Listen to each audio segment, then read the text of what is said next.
Hey, welcome back guys, General Tony here, coming back with another Clash Royale episode. So whether you've been playing the game for a couple of days, whether you're new to it, or whether you've been playing it a few weeks or even a few months, I'm sure loads of you want to know what are the top 5 cards that I would suggest to use inside of a deck to make sure that you win, I would say like 80, maybe even 70-80% of your battles. So the way I see it, there are currently 48 cards inside of this game, and all 48 cards fall into 4 different categories. You have, for example, the Hog Rider, which is an attacking unit, the Bomb Tower, which is a defensive card, the Spells, which are quite simply spells, and of course, the Troop Assistant. So you got your arrows, your bombs, your rockets, those sorts of cards. So please bear in mind the top 5 cards I'm about to suggest are for the lower arenas, so I'm talking Arena 3, 4, 5, and 6. Possibly 1 or 2 of them could work well in Arena 7. I would suggest if you are in Arena 3, 4, 5, and 6 to use at least 2 to 3 of these cards inside of your current deck. So we're going to get ourselves into number 1, and we are going to start off with the attacking cards. So the attacking cards you have in the lower arenas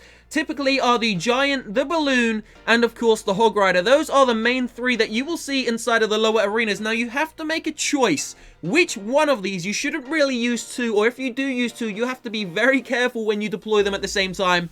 But which one of these would you like to incorporate into your deck? So I have 2 different decks. I use the Balloon deck with a free spell, and I also use the Hog Rider deck with a few different accompaniments. So please remember, every single thing I'm about to mention is just from my experience and my personal opinion within the game. I have won 15, 16 games in a row at 15 plus 100 trophies, so I would say the deck I use is really damn good. So first one coming up, the attacking card I would suggest to use, there's going to be 2 of them. Now you can only pick one. In reality, you should only pick one. It's going to be the Balloon and it's going to be the Hog Rider. I would stay away from the Giant for now. Now the reason why you're going to pick the Balloon is quite simply, you need to bring a free spell with it. The Balloon freeze combo, I'm sure you've seen it many a times on YouTube, is an absolute beast if you use it correctly. Just be aware of minions. The minion horde can seriously destroy you. That is the first suggestion. The second one is the Hog Rider. I would suggest using the Hog Rider with the Zap spell. Now the Zap spell is disgustingly cheap. It only costs 2 elixir, and loads of people counter Hog Riders with skeleton armies, and they also use like loads of like little spears, goblin spears, and just the normal standard goblins. So using a Zap spell with the Hog Rider is a great combo.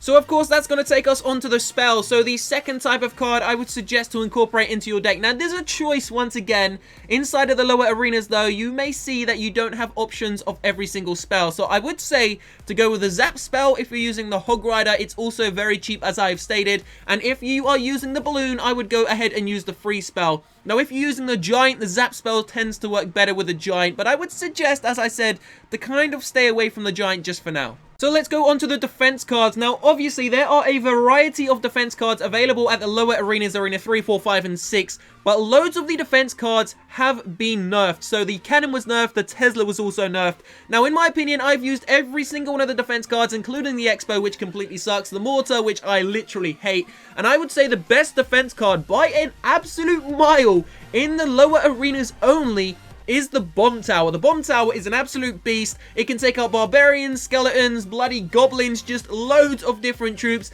And if you place it close to your towers, then it can get protection from your towers against minions, minion hordes, and of course the dragons. So that literally covers defenses so damn quickly, because in all honesty, the only great defense in the lower arenas is the Bomb Tower. Maybe as you push up, the Inferno Tower can work great against golems and the bigger units like the P.E.K.K.A.s. So moving on to the next one, spell cards. Which spell cards should you use? What are the top spell cards? Now, we're going to suggest 2, as we do use 2 different decks. Now, obviously, we've already said them, the free spell and the Zap spell. Zap spell, extremely cheap and really efficient against skeletons and spear goblins, which loads of people, including minions as well, which loads of people use in the lower arenas. And then, of course, the free spell, it's going to work great against freezing witches, musketeers, dragons, minion hordes even, and of course the towers. So yeah, we are just going to cap it at that. It's going to be the free spell and the Zap spell.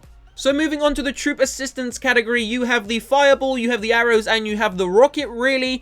But you could also say that the Zap spell kind of falls into this category as well as spells, because I do sometimes use the Zap spell instead of the arrows. Now, out of the arrows and the fireball and the rocket, I would suggest stay well clear away from the rocket inside of the lower arenas. It's just too expensive for what it does. 6 elixir is just too damn expensive. Now, between the arrows and the fireball, I would suggest, if you're going up against the like slightly higher arena levels, I'm talking arena Arena 5 and 6, I would suggest to opt for the Fireball because it can do a lot more damage to ground troops and of course air troops. But if you're in the very low arenas and you are seeing a lot of tier 1 troops, goblins, skeletons, then I would suggest to use the arrows. So moving on to the final category, and this one is the largest, of course. This pretty much sums up every other troop. You got the barbarians, the dragons, the witch, the musketeer, loads of different units, and basically what these guys do is they defend and they attack. They're just fantastic. They're like that person in school. There was always that one guy in school who used to be good at everything. Well, basically, these cards are good at everything. For me, there is only one card which I would use out of all of these, which really stands above the others. It's not that the others suck, it's just that this one is far, in my opinion, greater, and I would say it's the Barbarians. Barbarians, so damn optimal. You can use them in so many damn situations. So that pretty much covers my top 5 cards. So just to recap, guys, I would opt for the Hog Rider, the Barbarians, I would go for the Arrows, I would go for the Zap Spell, and I would go for the Bomb Tower. Now, those are my top 5. Now, you can also substitute them for another top 5. You could have the Balloon, the Freeze Spell, still use the Barbarians. I would go for the Bomb Tower, still one of the great defensive cards inside of the game. And then I would go for maybe the Dragon. The Dragon is definitely one of the most optimal also because it can just, like, put its hand to anything. It can defend, it can attack, and it can just destroy troops. So there we are, guys. There are my top 5 cards for the lower arenas, Arena 3, 4, 5, and 6, maybe Arena 7 as well. So don't forget to slap a like down below if you have enjoyed the video. Subscribe to this channel right now for COC and CR videos every single day. I will see you very shortly in a few hours' time for another one. Peace out.